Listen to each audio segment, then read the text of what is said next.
your connection in Southern Oregon and Northern California. This is News 10 at 6.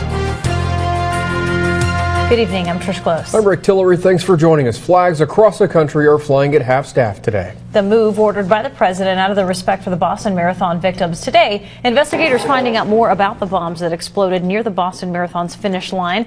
The bombs were made to look like pieces of trash. Explosive devices were placed inside pressure cookers, which were packed with nails and small metal pellets. More than 170 people were hurt and 3 died in those explosions.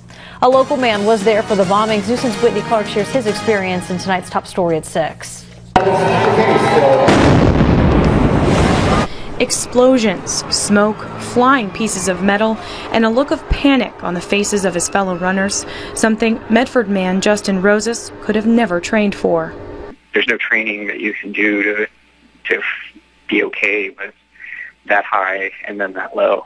And so it was devastating and wrecking. Rosas, one of a handful of local runners at the marathon, finished the race an hour before the bombings. He was in the car with his family heading back to his hotel when the second bomb went off just a block away, watching it all from the driver's seat.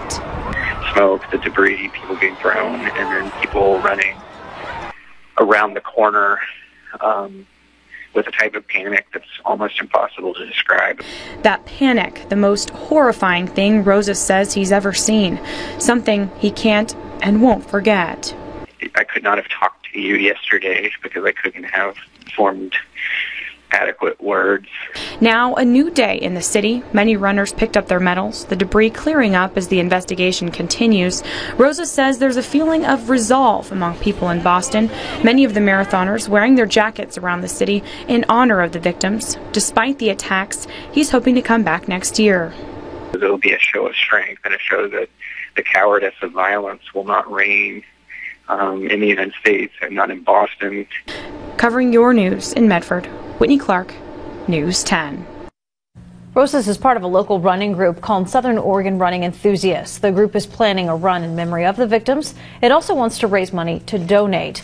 The run will be this Sunday at Lost Creek Lake. For more information, you can head to our website at ktvl.com.